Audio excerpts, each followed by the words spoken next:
Nous sommes de retour sur le plateau de TV Finance pour cette nouvelle édition du Flash Crypto, notre rubrique dédiée au monde des crypto-monnaies.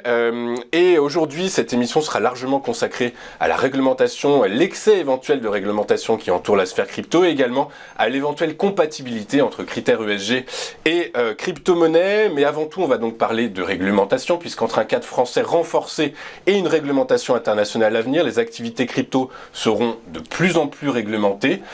Donc comme je vous l'expliquais, nous reviendrons également sur la prise en compte des critères ESG dans l'esprit des financiers crypto. Il y a moins d'un an, on se posait encore la question de l'incompatibilité entre crypto et ESG. Qu'en est-il aujourd'hui? Eh bien, pour répondre à toutes ces questions, je suis comme d'habitude accompagné par Nathalie Janson, que je ne présente plus, sauf à ceux qui ne la connaissent pas évidemment. Nathalie Janson, professeure associée d'économie à Nemoa Business School et spécialiste des questions de politique monétaire, de régulation bancaire et de crypto-monnaie. Bonjour Nathalie. Bonjour Louis. Bonjour, merci d'être avec nous Nathalie ce matin. Et en face de vous, eh bien, nous avons le plaisir de recevoir Yann Le Floch. Bonjour Yann. Bonjour. Bonjour Yann, vous êtes ingénieur de formation, diplômé des Mines de Paris. Et après un parcours de banquier d'affaires, vous êtes aujourd'hui entrepreneur et banquier des actifs digitaux, notamment chez Trax. Exactement. Ok, merci beaucoup d'avoir accepté notre invitation. Donc on va commencer par ce sujet piquant d'actualité, la réglementation, puisque tout le monde le sait, MiCA a été adopté par l'Union européenne, par le Parlement européen le 20 avril dernier. Nathalie, quels sont les points clés à retenir de MiCA ?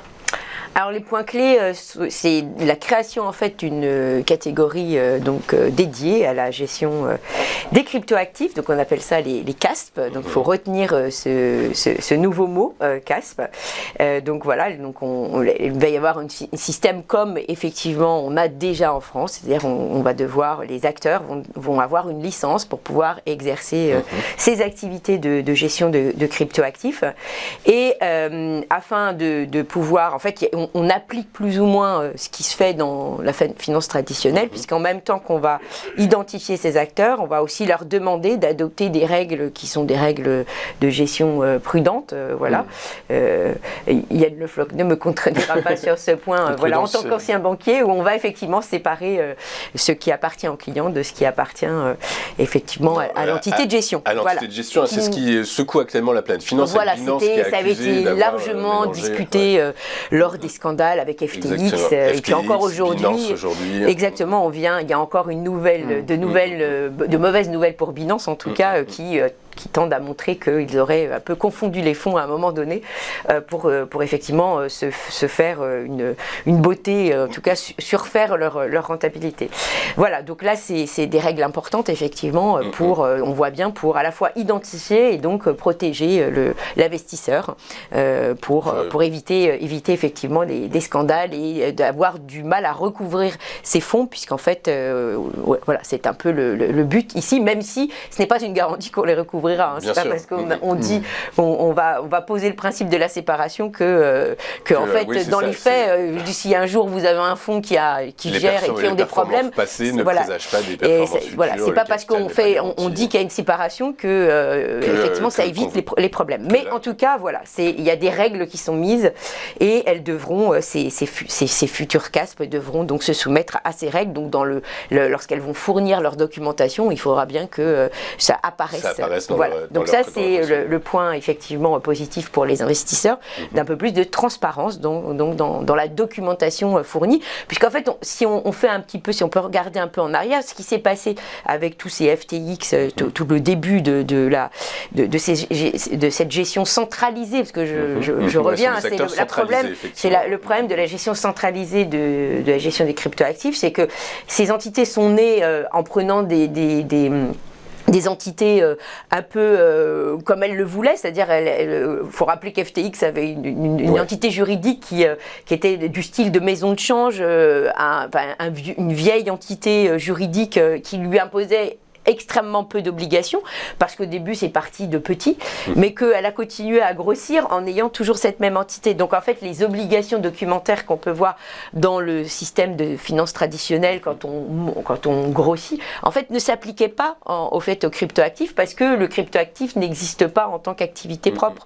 Donc voilà, là on essaye en fait de faire rentrer le cryptoactif dans un cadre de gestion plus standard. Gestion plus et puis il y a la deuxième partie qu'il faut retenir, c'est la partie aussi sur le KYC, sur l'origine des fonds. Des clients. Voilà, et donc là, qui effectivement, là, on doit savoir quelle est l'origine, à la fois, on doit avoir l'identité du client, mais aussi tout ce qui est documentation sur la provenance des fonds. Des fonds pour éviter le blanchiment, notamment, voilà, etc. Donc ça, c'est avec toutes les règles aussi, TFR qui vont avec, pour tracer en fait d'où viennent les fonds et où vont les fonds. Donc on se retrouve dans un système finalement très classique en fait, voilà. Finalement, par la force des choses. Yann, qu'est-ce que vous avez identifié chez MiCA en tant qu'institutionnel? Nous, chez Trax, même historiquement et même avant qu'il y ait une définition de ces régulations, je pense que la régulation, c'est avant tout des règles de bon sens. C'est-à-dire que vous êtes banquier ou vous devenez banquier, certes des actifs digitaux, on vous confie des fonds, est-ce que vous avez les utilisés pour faire de la spéculation ou pour compte propre, ou est-ce que vous avez les utilisés pour acheter ce que vos clients vous a mandaté d'acheter, des bitcoins, des ethereum ou autres?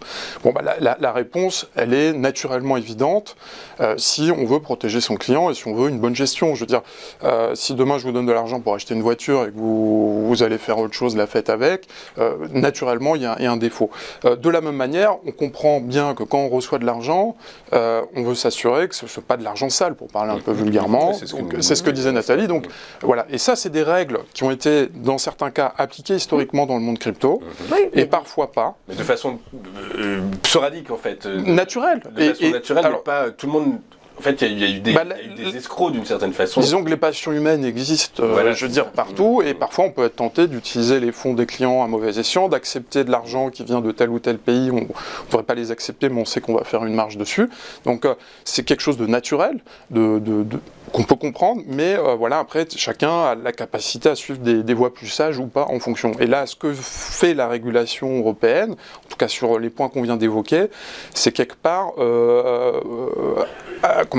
apporter ce cadre d'équilibre pour que les gens reviennent à la raison ou à la sagesse. On l'a vu à FTX, on l'a vu avec Binance dans le rapport Reuters publié il y a 1 ou 2 jours. Après, ça pose aussi d'autres questions, cette régulation qui a été mise en avant. Moi, ce que je retiendrai aussi, c'est les effets de levier qui sont imposés aux stablecoins, parce qu'on nous parle d'une certaine régulation à certains égards, des cryptoactifs, et on veut pour les stablecoins il y ait une régulation de 1 pour 1, ce qui se comprend physiquement, parce qu'au moins vous êtes sûr qu'un stablecoin a une dualité dans le monde économique traditionnel. 1 pour 1, c'est un stablecoin et $1. $1 ou €1, voilà. Mais on sait que dans le domaine bancaire, je veux dire, de par la nature de la réserve fractionnaire et des effets de levier, c'est pas les règles qui sont appliquées aux banques. Donc là, il y a une vraie question de fond. Parfois, on pose la question de savoir est-ce qu'il faut appliquer la régulation bancaire aux cryptos. Il y a des questions de fond dans la manière dont on exprime la régulation et telle qu'elle va, se développer chez les institutionnels. De la même manière sur la création des tokens. Et pourquoi, justement? Pourquoi? Parce que l'esprit de la crypto-monnaie n'est pas celui de la finance traditionnelle, donc par la force des choses, on ne peut pas appliquer les règles de... Pour moi, c'est même pas l'esprit, parce que là, on rentre dans des débats, je dirais, idéologiques, philosophiques. Alors certes, il y a un esprit différent, mais c'est pas les mêmes produits physiquement. Je veux dire, si vous demandez à un physicien, c'est pas les mêmes actifs, c'est-à-dire que vous avez des actifs qui sont à la fois monétaires ou proto-monétaires, des actifs qui sont aussi des actifs financiers de spéculation, type equity. Donc en fait, il y a un mix de nature physique et économique à ce type d'actifs, donc vous ne pouvez pas lui appliquer les mêmes règles. Sur ce qui est... Et là, la différence, c'est quoi? C'est la digitalisation, en fait, en réalité? C'est parce qu'on est sur des actifs digitaux et donc pas à force des choses? Dans l'usage qui est fait, c'est-à-dire c'est hybride. C'est hybride au sens où si en Afrique, vous utilisez du Bitcoin pour votre quotidien, pour faire des paiements, ou à l'international, ou en local, et ce qui se fait concrètement, vous êtes dans un instrument de paiement. Si vous êtes dans un instrument de réserve, vous allez dualiser avec des stablecoins, par exemple, vous êtes dans une unité de réserve et une unité de compte, parfois, à certains égards. Mais si vous avez envie de spéculer sur les marchés, sur le Bitcoin, dès lors, vous êtes dans un instrument de trading. Donc vous ne pouvez pas réguler ces éléments de la même manière. L'instrument de réserve comme un instrument de trading, en fait. Et quand c'est hybride, et en l'occurrence, si on essaye d'être objectif, c'est tout ça à la fois. Et donc, dans le monde financier traditionnel, est-ce que vous régulez de la même manière un fonds, des obligations, de l'equity, des produits de volatilité, du VIX? Non. Enfin, il y a des trames communes. Il y a un effet d'expérience aussi par la force des choses. J'imagine qu'à l'origine, la réglementation des produits financiers classiques s'est faite au fur et à mesure. Exactement. Du coup, probablement, ce sera la même chose pour les cryptoactifs. Mais en tout cas, là, on fixe les bases de quelque chose qui équilibre et qui ramène à plus de sagesse, même si tout n'est peut-être pas optimal selon certains prismes de vue. L'effet d'expérience jouera évidemment. Nathalie, les Américains ont conscience qu'ils prennent du retard dans l'approche de la crypto-monnaie, de la compréhension crypto et finalement attirer les talents crypto dans leur économie. C'est la France et l'Europe, c'est l'Europe et la France en particulier qui semblent en bénéficier, puisque chaque semaine on apprend qu'une nouvelle entreprise crypto s'installe à Paris notamment. Est-ce qu'on peut dire que la France est la grande gagnante grâce à Mika dans l'idée d'accueillir la sphère crypto dans son économie? Alors on peut dire qu'elle a son petit moment de gloire en ce moment, voilà, ça on peut pas le nier parce que effectivement, puisqu'elle a, je crois d'ailleurs que sur le plan des spécialités françaises, des avantages comparatifs, si on veut le mettre sur le plan carrément de l'analyse économique, c'est celle qui produit le plus de réglementation au monde. Oui, c'est ça, c'est quand même surprenant. Voilà, donc je pense qu'on est quand même très très fort là-dessus. On avait donc été les premiers à tirer, puisque dans le cadre de la loi Pacte, on avait créé le fameux statut PSAN, qui est, bon voilà, c'est le CASP, c'est la copie de PSAN. Hein. Et je pense que oui, elle remporte quand même, elle peut être satisfaite sur ce point-là, puisqu'en fait, elle étend ce statut à l'ensemble de l'Europe. Alors évidemment, l'effet bénéfique à court terme aujourd'hui, et c'est pour ça qu'elle peut se satisfaire, c'est qu'elle crée un cadre, elle offre un cadre stable dans une zone. Donc en effet, quand on voit aux États-Unis avec ces revirements avec Gary Gensler qui s'amuse à faire le cow-boy, le shérif qui vient, non, toi finalement c'est comme ça, puis non, finalement c'est comme ça. On voit bien qu'il y a quand même des revirements réguliers.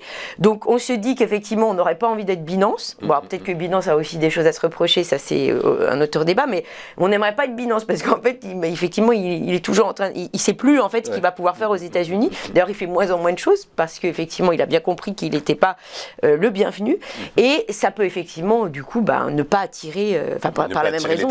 Voilà, exactement, puisque si on ne sait pas sur quel pied danser, finalement, on ne va pas aller s'installer. Donc là, il y a une chose, effectivement, on est sûr, c'est que lorsqu'on veut investir dans une activité, ne pas être certain de la stabilité du cadre réglementaire est en soi, en fait, un effet repoussoir. Exactement. Donc, de ce point de vue-là, effectivement, les Français, comme ils sont un peu ceux qui ont été à l'origine de cette philosophie de la réglementation des cryptos, ils peuvent se satisfaire du fait que ça a été adopté au niveau européen et ça crée un cadre stable. Maintenant, on n'est pas tout seul, il y a d'autres zones qui ont aussi quand même pris des mesures. Vous avez souvent cité la Suisse, Singapour, même Hong Kong d'ailleurs, sous certains égards. Donc voilà, on n'est pas tout seul et parfois on ne vient pas en France mais on va à Singapour. Donc il ne faut pas non plus l'oublier que ce n'est pas parce qu'on offre un cadre stable qu'on a terminé le travail. Et l'autre chose qui peut être à craindre pour le futur, c'est que comme on est plusieurs, et c'est normal, il y a donc de plusieurs cadres offerts, eh bien peut-être que finalement on ne sera pas le cadre vainqueur, c'est-à-dire que le cadre, d'accord, il est plus stable ici, mais peut-être que finalement, peut-être que finalement, en choisissant, les nouveaux vont peut-être choisir pas forcément l'Europe, mais comme je vous disais, Singapour ou autre part, et que finalement, ce ne sera pas le cadre choisi. Alors effectivement, Yann se pose la question de savoir si une régulation mondiale harmonisée est nécessaire. C'est ce que préconise l'IOSCO, l'International Organization of Securities Commission. C'est vous, en tant qu'institutionnel, ça vous rassurerait justement, ça vous apporterait de la visibilité? Il y a différents axes d'analyse probablement. En tant qu'institutionnel chez Trax, s'il y a une réglementation mondiale, on a en capacité, d'un point de vue théorique, d'aller proposer nos produits d'investissement sur d'autres zones. Donc ça peut être quelque chose de positif. Après, je dirais qu'en tant qu'acteur et observateur de cet écosystème depuis plus de 15 ans, avoir des différentes zones avec différents usages et différents produits et différentes méthodes, c'est aussi riche pour l'usage économique et financier qui en est fait. C'est-à-dire qu'on voit aujourd'hui en France des institutionnels, des Circle, des Binance, qui s'installent à Paris et en France, et c'est quelque chose qui est lié au fait qu'ils sont déjà relativement solides, donc ils ont besoin de stabilité. Par contre, si vous prenez des startups qui vont être plus agiles ou des entreprises plus petites, elles vont avoir besoin probablement de plus de souplesse. Donc en Europe, elles vont aller par exemple en Suisse ou dans d'autres pays cités. Il y a notamment au Kazakhstan, à Kazan, il y a une très forte activité crypto. Donc, ce que vous dites, c'est qu'en fait, une réglementation harmonisée, ça n'a peut-être pas de sens en fait. Il faut laisser... Je dis pas que ça n'a pas de sens, mais c'est... Ça a moins de sens en fait. Je suis pas sûr. Enfin, je veux dire, je suis pas sûr sûr que fermer l'innovation à ce stade dans l'écosystème crypto, ce soit de manière rigide en tout cas, ce soit la meilleure des solutions. Après, si on dit qu'il faut des règles KYC et des règles de protection contre le terrorisme et le blanchiment, ça semble naturel à l'échelle mondiale. Mais je pense que les lois existantes permettent déjà d'appliquer ce type de règles. On l'a vu d'ailleurs dans les différentes affaires qu'il y a pu avoir dans le monde crypto avec les interventions de différentes instances ou nationales ou internationales. Donc, je ne pense pas que ce soit une priorité, même si on comprend que ça peut être un sujet évoqué dans des instances internationales. Un sujet évoqué, le blanchiment, je crois qu'une étude est sortie récemment, c'est même pas 1% de la masse monétaire crypto. Non. Alors oui, c'est toujours le même discours. Hein. Il y a ceux qui voient le 1% et puis ceux qui vous disent oui, mais le nombre de transactions est toujours plus fort. Bah oui. Mais on ne peut pas le nier, ça aussi. Donc, quand on dit qu'effectivement c'est moins qu'avant, c'est parce qu'en proportion de ce qui se fait, c'est moins qu'avant. Mais c'est toujours là, puisqu'il faut bien comprendre qu'on ne fait pas du trafic sur Internet avec des billets, avec du cash. Donc, c'est compliqué. Donc, forcément, on cherche des moyens digitaux. Donc, et puis, il faut aussi rappeler que de toute façon, le roi du commerce illégal, c'est toujours le dollar physique. Le dollar. Donc, lui, il est largement dominant, je peux vous rassurer. Alors justement, en parlant du dollar, finalement les Américains ont peut-être la solution, eux finalement, comme souvent, ils vont droit au but. Ils se posent la question finalement, pourquoi s'embêter avec des normes, pourquoi s'embêter avec des règles? La solution ne serait-elle pas, comme le projet de loi le voudrait, le projet de loi Warren Marshall, imposer aux acteurs de la crypto les mêmes contraintes que les banques, donc c'est-à-dire des respects de fonds propres en gros, des respects prudentiels, ce qui mathématiquement et techniquement éliminerait quasiment les 3/4 des acteurs crypto. Est-ce que ça a du sens selon vous, ce projet de loi, ou encore une fois, c'est juste les Américains qui tergiversent, qui ne savent pas trop encore réellement comment contrer ce phénomène et ce phénomène grandissant? Je dirais que appliquer physiquement toutes les règles des banques au monde crypto, ça ferait pas nécessairement sens, ou alors il faut les appliquer pour tout. Et pour revenir à ce qu'on mettait en perspective tout à l'heure, savoir auquel cas, si vous avez une réserve de stablecoin, vous avez le droit de faire de l'effet de levier de la réserve fractionnaire. Vraie question de fond. Donc, encore une fois, c'est un produit, un actif et un écosystème différent auquel il faut probablement physiquement appliquer des règles différentes. De la même manière, est-ce que vous pouvez appliquer les mêmes règles à des NFT, à des tokens peu liquides d'ICO et à Bitcoin et Ethereum? C'est pas les mêmes produits, ils n'ont pas les mêmes qualités, ils n'ont pas les mêmes défauts. Donc, si on analyse ces sujets-là, on ne peut pas, en l'état, appliquer ou projeter de manière stricte, la régulation bancaire à l'écosystème crypto. Mais on peut s'en inspirer probablement, mais pas l'appliquer de manière stricte. Okay, très clair. Sans compter, je dirais même l'avis des libertariens historiques, comme on voit dans l'écosystème, où en théorie il faudrait pouvoir laisser des zones de liberté selon les philosophies historiques, si on a envie au moins partiellement de les respecter, comme c'est fait sur Internet. Qu'est-ce que vous en pensez, Nathalie, justement dans ce sujet réglementation? Il faut des zones de liberté quand même? Oui, je pense que ce serait bien, et d'ailleurs on voit que parfois ces zones de liberté ne sont pas si mal que ça. Alors pour revenir sur la question de l'application directement des règles bancaires, c'était surtout un sujet qui était sur les stablecoins, parce qu'on a fait beaucoup de parallèles entre les deux activités, alors que c'est parce que simplement ils parlent de moyens de paiement, mais honnêtement un stablecoin n'a rien à voir avec une banque, comme l'a rappelé Yann juste avant. Une banque a fait du crédit, elle est sur réserve fractionnelle. Le stablecoin il est né pour faire de la stabilité en général en s'adossant à 100% sur un actif. Donc c'est déjà un peu étrange. Mais c'est vrai qu'aux États-Unis ça a toujours été, ça fait longtemps que cette histoire circule. Maintenant l'étendre au reste des crypto-monnaies, ça a encore, à mon sens, ça a encore moins de sens effectivement, parce que c'est pas, ce n'est pas comprendre la proposition de valeur justement d'une crypto comme le Bitcoin. Le Bitcoin, il est une alternative au système bancaire. Il n'est pas une réplication, il est une alternative. On est en train de vouloir en faire une réplication. Il résout les problèmes de confiance, de tiers de confiance de façon différente, avec le proof of work, avec la preuve de travail. Donc c'est vraiment pas du tout comprendre, c'est vraiment être à côté de la plaque de ce que propose le Bitcoin, que de vouloir avoir la même réglementation du coup.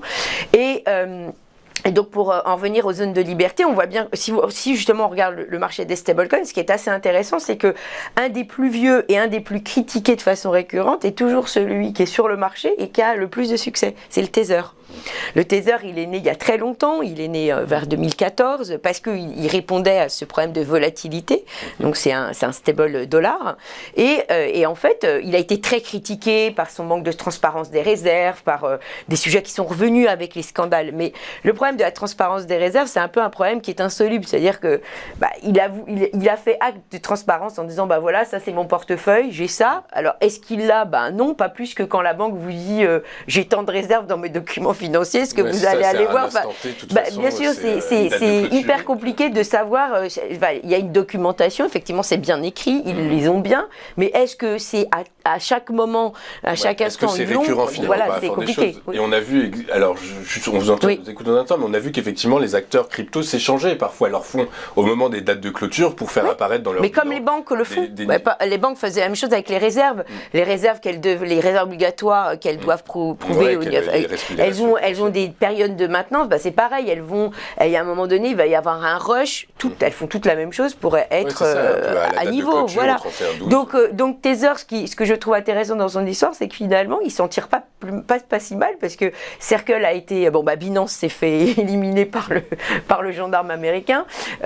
Circle s'est retrouvé dans la tourmente avec SVB parce qu'ils avaient pas choisi la bonne banque pour mettre leurs fonds. Donc c'est pareil, c'est pas sans risque. D'ailleurs, c'était peut-être bien pour les utilisateurs de voir qu'il y a un risque quand même. Et là, en fait, Tether finalement on s'est reporté sur Tether parce que finalement, Tether finalement, il délivre la promesse. Et la promesse, c'est quoi? C'est de pouvoir, quand j'en ai besoin, de transformer de l'un à l'autre, il y arrive. Il n'y a pas de délai, il le fait. Donc ça fonctionne. Donc ça fonctionne.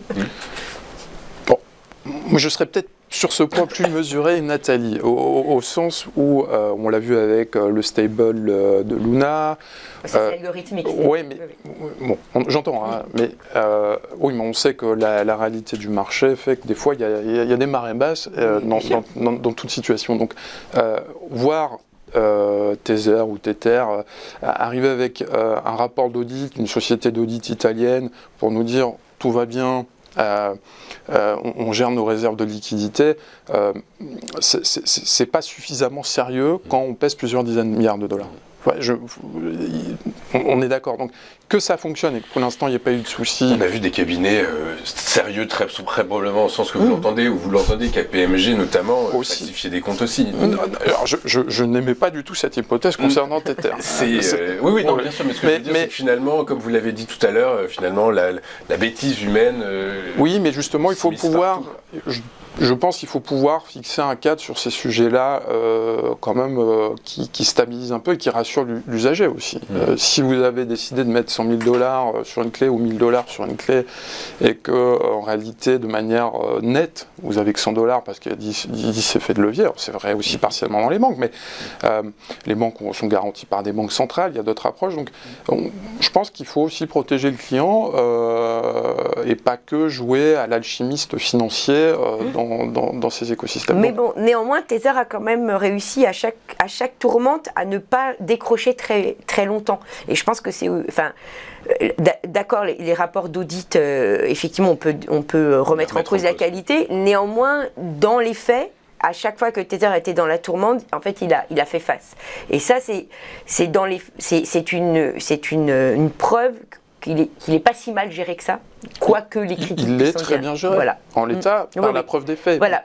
Mais restons précautionneux. Ah oui, complètement. On est bien d'accord. Restons précautionneux. Alors c'est tout le cas du Parlement britannique, puisque les Anglais souhaitent que les crypto-monnaies soient régulées de la même manière que les jeux d'argent.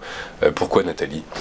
Alors, moi, effectivement, ça m'a beaucoup surprise, pour être très honnête, quand j'ai appris ça, parce que on n'arrêtait pas de dire qu'avec le nouveau Premier ministre, qui était beaucoup plus jeune, très dans la vague, il était crypto-friendly, donc financier, crypto-friendly, et quand j'ai entendu qu'ils allaient être régulés comme les jeux. Je me dis, mais qu'est-ce qui s'est passé? Parce que je ne suis pas certaine que ça attire beaucoup les projets crypto de savoir que c'est comme ça qu'ils vont apparaître aux yeux du public. Et effectivement, en regardant un petit peu les analyses, je me suis rendu compte que finalement, ils rejoignent, enfin c'est pas très surprenant finalement des British, mais il y a cette pensée dans les pays anglo-saxons, parce qu'on la retrouve assez peu en fait dans les pays latins, c'est l'idée qui a été mise en avant par un prof de finance donc en décembre de l'année dernière, il s'appelle Cecchetti, qui est un professeur assez connu, qui disait les cryptos, il faut les laisser brûler par le feu de l'enfer, faut les laisser mourir. En fait, c'était ça son article. Voilà, exactement, c'était Let Them Burn. C'était un article du Financial Times qu'il avait intitulé de la sorte. Son idée, c'est que si on réglemente, on renforce cette idée que finalement les cryptos c'est un investissement comme les autres. Et lui en fait il pense que c'est pas ça, que c'est même pas sûr qu'elle reste et que donc il ne faut pas, surtout pas créer cet effet, cette espèce d'halo, d'effet halo réglementaire qui permettrait en fait à leur survivance. Il faut les justement ne pas, voilà, exactement, ou alors si elles survivent, elles survivent et peut-être qu'après quel est le mal qu'elles portent en elles pour lui, elles n'ont aucune utilité. Enfin, c'est toujours le même discours de aucune utilité sociale, aucune utilité, aucune valeur intrinsèque. Donc je pense, effectivement, je ne suis pas du tout d'accord pour le coup. Je pense qu'ils ne comprennent pas effectivement la proposition de valeur de cette sécurité offerte par le Bitcoin comme alternative au système bancaire, donc la façon de régler les problèmes de tiers de confiance. Et je pense qu'ils occultent aussi tout le bien que les cryptos ont fait aux personnes qui vivent dans des cauchemars, dans des endroits de la Terre où c'est quand même non, mais même cauchemardesque en termes de gestion monétaire et d'ingérence de l'État dans le fait qu'ils saisissent des actifs ou qu'ils interdisent l'accès aux comptes, des choses comme ça.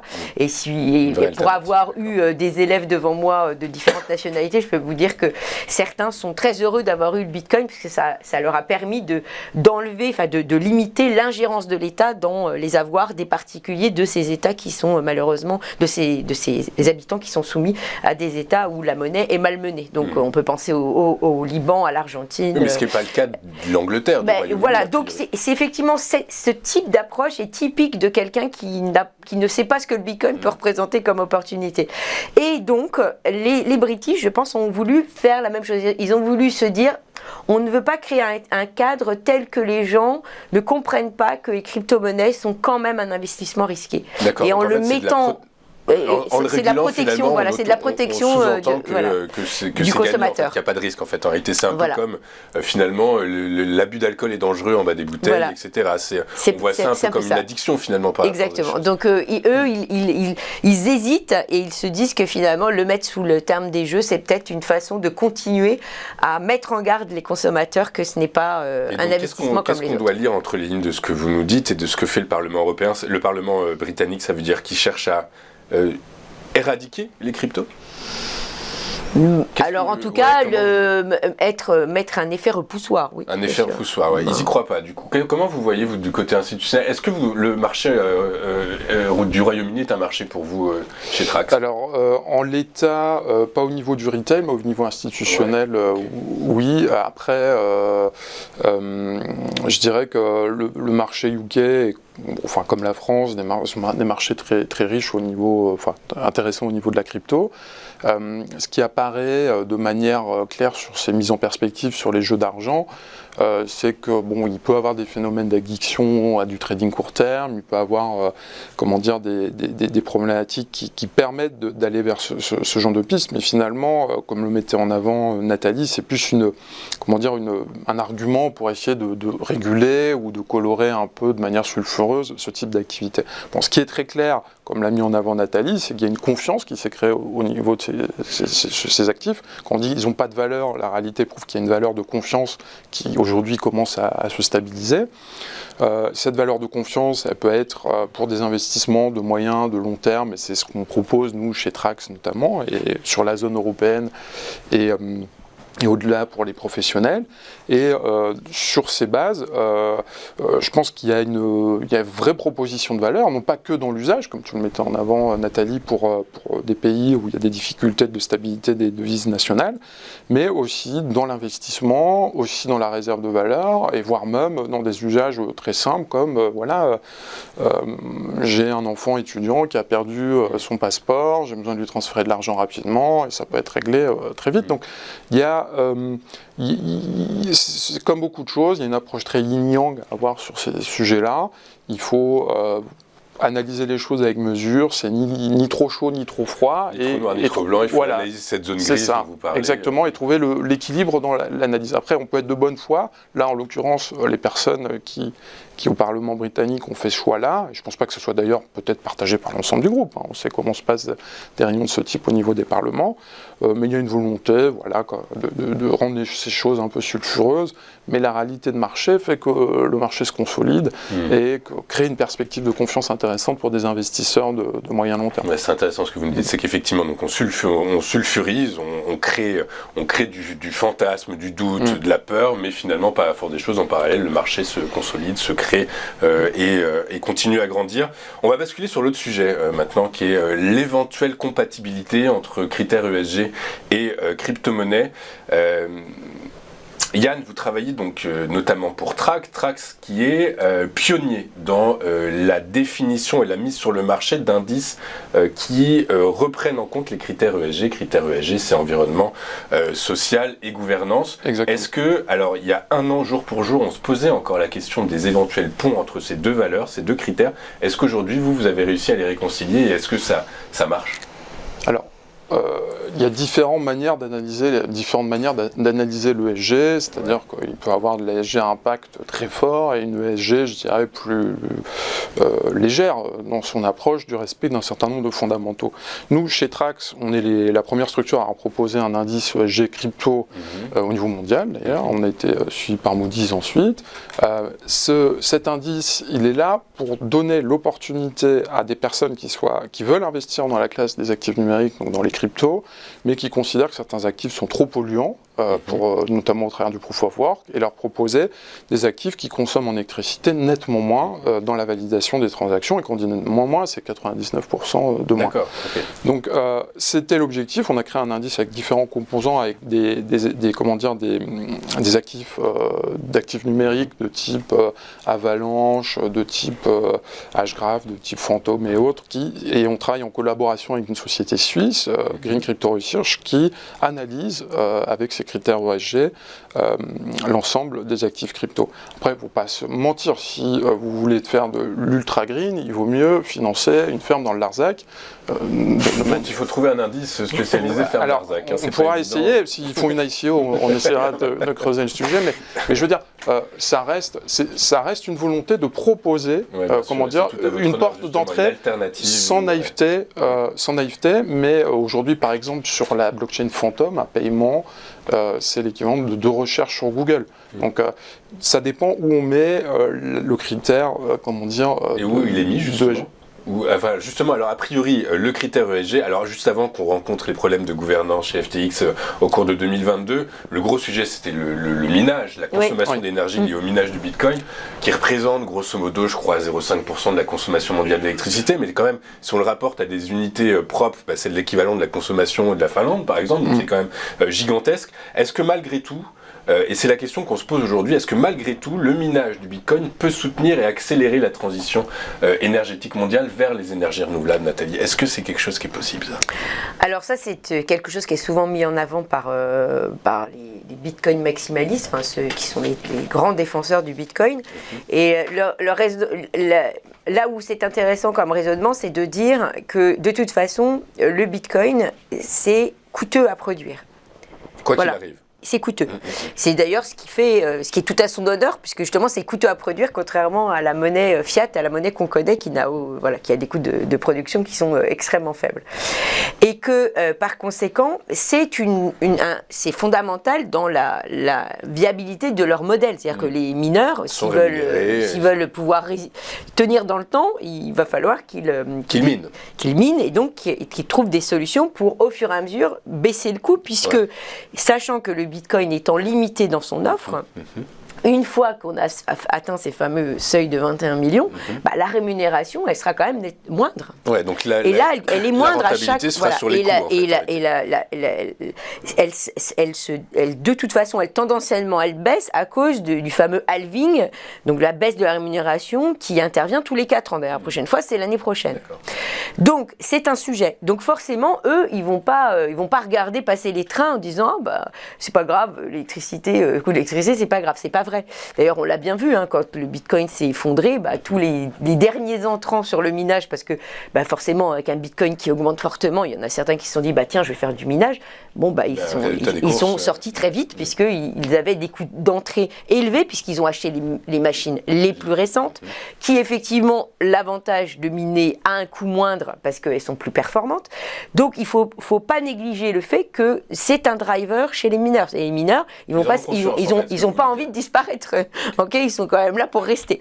Donc eux, leur préoccupation, c'est comment ils vont tenir dans le temps pour pouvoir continuer à miner. C'est qu'ils vont probablement... Ils vont chercher tous les moyens, voire même peut-être faire en sorte que l'innovation technologique autour... L'innovation va venir. C'est souvent, d'ailleurs, dans tous les domaines, quand il y a des discours en économie, c'est très fatigant, parce qu'on sous-estime complètement le fait que lorsqu'il y a un prix qui se tend, donc là, éventuellement, le coût de l'électricité qui se tend parce qu'il y a du minage et qu'il y aura, pour le mineur à qui pour qui ça représente un enjeu, il va forcément y avoir des innovations, que des gens ont intérêt à travailler dessus pour donner des réponses, parce que c'est des réponses qui valent quelque chose sur ce marché, parce qu'on a des acheteurs de réponses là-dessus. Donc on a des petites histoires rigolotes pour le moment, comme le clin d'œil à la tulipe en Hollande, puisqu'il faut savoir que la tulipe, c'était un des premiers cas d'école de spéculation sur le marché financier. Et aujourd'hui, il y a des fermes de minage qui produisent des tulipes, puisqu'en fait, on capte la chaleur produite par les ordinateurs. D'accord, donc effectivement, finalement, pour répondre à la question, est-ce que ça peut accélérer la transition écologique ? Il y a des moyens. C'est-à-dire que la captation de la chaleur produite par les ordinateurs pour la réutiliser, vous en avez d'autres qui travaillent, eux, sur l'efficacité des machines. Vous en avez d'autres, c'est sur l'origine de la provenance de la source d'énergie, comme hydroélectrique. Il y en a plein qui sont sur l'hydroélectricité en Afrique. Il y a des gens très célèbres qui savent disserter là-dessus. Donc il y a effectivement, en tout cas, il y a des gens qui planchent sur la question sérieusement. Okay. Donc je suis certaine qu'effectivement, il y aura des solutions. Et là, il y avait la nouvelle du week-end, c'était un des magnats du minage qui est chinois, qui est Monsieur Wu, qui a investi au Bhoutan. Et visiblement, c'est pas d'aujourd'hui. Le Bhoutan mine depuis pas mal d'années et a investi dans des projets de minage décarboné. D'accord, donc non seulement c'est décarboné, et en plus potentiellement ça peut apporter du travail dans une région qui probablement en manque un peu. Vous vouliez rajouter quelque chose, Yann ? Sur les proof de consensus sur les blockchains, il y a vraiment eu, je voulais le saluer, comme on a en France, l'initiative du Crédit Agricole qui a lancé une proof environmental qui vise à utiliser quelque part une certaine évaluation environnementale des validateurs comme étant une preuve de qualité dans l'évaluation d'une crypto. Donc c'est très intéressant, il y a des choses qui sont faites, il ne faut pas une naïveté, je veux dire, une voiture pollue, une voiture électrique pollue, un vélo électrique pollue aussi, mais... Une banque pollue. Voilà, et nous polluons, même tout à chacun, mais je veux dire, il y a des choses intéressantes qui sont réalisées, ce qui n'enlève rien à la nécessité la dynamique qui est en train de se créer autour de cette... Mais il ne faut pas de naïveté non plus, mais c'est quelque chose qui est pris très au sérieux par un certain nombre d'acteurs, comme l'illustrait. Et vous, à travers Trax, vous voyez qu'il y a un réel engouement pour cette notion ESG, justement Alors, aujourd'hui, il y a un engouement en France en particulier sur le marché ESG, globalement, des investisseurs, et sur le marché crypto, ESG crypto, c'est quelque chose qui commence à naître, ou qui éveille des attentions, des investissements. Je dirais que la maturité de ce type de classe d'actifs n'est pas encore très consolidé, mais il commence à avoir un marché qui évolue dans ce sens. Ok, très clair. Écoutez, il nous reste peu de temps, je vais vous poser une dernière question. A priori, vous avez commencé déjà à y répondre. Donc, on peut clairement faire converger minage énergétique minage énergivore du Bitcoin et enjeu climatique, c'est quelque chose qui est faisable. Donc. Oui, moi je vois pas d'antinomie. De toute façon, de façon générale, je vois pas d'antinomie entre capitalisme et écologie, contrairement à un grand courant qui agite l'idée contraire.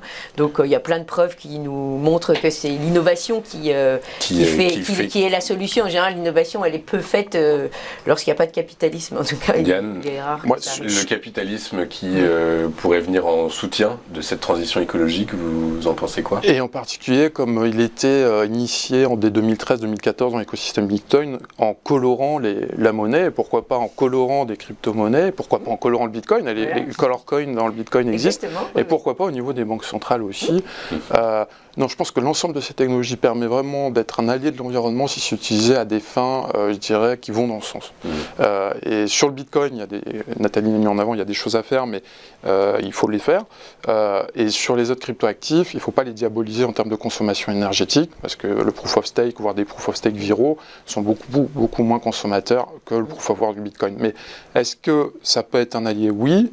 Et ça sera ou du washing, ou un élément effectif en fonction de la manière et de la volonté de mettre en œuvre des solutions. Mais techniquement, on trouve souvent des solutions.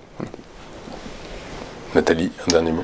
Oh non, je trouve rien à ajouter. Rien à ajouter. Non, mais tout à fait. C'est-à-dire qu'après, on aura toujours le problème. D'ailleurs, je crois que c'était je ne sais plus si c'était la Suède qui réclamait effectivement l'interdiction du minage Bitcoin parce que pour la raison selon laquelle en fait il ne faudrait pas que les cryptoactifs viennent prendre sur la disponibilité énergétique verte. Il y en a même qui viennent remettre en cause, si vous voulez, le fait que les cryptos, ça doit pas être, elles doivent pas venir pomper sur l'existence d'énergie verte qu'il y a, parce que c'est pas bien. Voilà. Okay, et ça, il faudra voir un peu comment ce débat évolue, parce que ça peut être quand même une crainte de l'interdiction dans certains endroits. Ok. Écoutez, merci beaucoup, Nathalie. Merci beaucoup d'avoir été avec nous ce matin. Je rappelle que vous êtes professeur associé d'économie à Neoma School et notamment spécialiste des questions de crypto-monnaie et de régulation bancaire. Yann Le Floch, merci beaucoup d'avoir été avec nous. Vous êtes ingénieur de formation et aujourd'hui notamment banquier des actifs digitaux chez Trax, premier institutionnel mondial à avoir proposé à avoir commercialisé un indice crypto rapporté aux critères ESG. Exactement. Bravo, félicitations, c'est tout à votre honneur. Je vous remercie beaucoup d'avoir été avec nous ce matin. Nous, écoutez, on se retrouve dans 15 jours et d'ici là, écoutez, je vous souhaite une excellente journée sur Téléfinance.